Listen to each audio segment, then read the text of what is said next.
mi veľkou cťou, že aj v tomto roku môžem osobne zablahoželať všetkým ocenením a vyjadriť im v mene svojom a v mene všetkých Košičanov uznanie a vďaku za to, čo pre naše mesto urobili. Ďakujem vám za to, že ste príkladmi pre nás ostatných.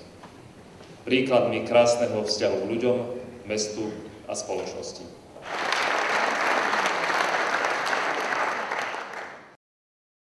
Ctené dámy, vážení páni, vzácni hostia, primátor mesta Košice udeľuje plaketu primátora mesta Košice občianskemu združeniu Zober loptu, nie drogy, za prínos v oblasti prevencie kriminality a drogovej prevencie na školách prostredníctvom záujmovej športovej činnosti.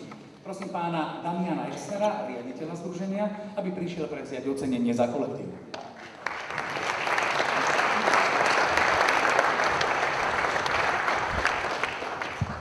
Dámy a páni, celoslovenský projekt Zober loptu, nie drogy sa zameriava na žiakov základných a stredných škôl.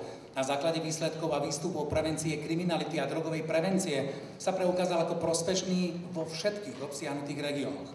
Kolektív občianskeho združenia už po niekoľko rokov privádza deti k športovaniu, ktoré je kvalitnejšou alternatívou pre využitie voľného času.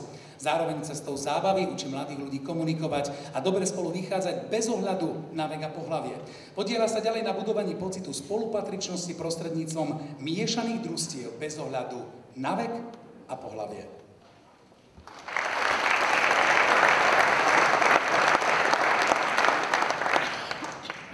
Som veľmi rád, že vedenie mesta, osobitne pán primátor, ocenil našu prácu s deťmi, s mládežou, keďže sme vznikli na území mesta, naše korene siahajú do tohoto krásneho mesta. Pracujeme prevažne s deťmi tohoto mesta a okolia.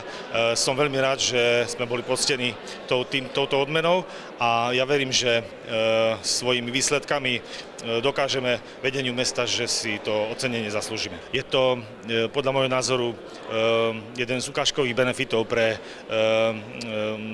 občianske združenie, ako je naše, pre našu prácu, pre neziskovú prácu, preto, aby prostriedky, ktoré sa nám podarí získať a ku ktorým nám snáď takéto ocenenie a aj iné ocenenia, ako každé ocenenie môže napomôcť. Tým pádom môžeme získať nielen morálny kredit, ale aj teda ten finančný, ktorý potom následne môžeme transformovať do vecí, ktoré potom naplňajú filozofiu nášho projektu, a to je zabávať deti, aby sa deti hrali, aby pozitívne zážitky mali z športovania, z pohybu, z krásy a nie z niečoho iného.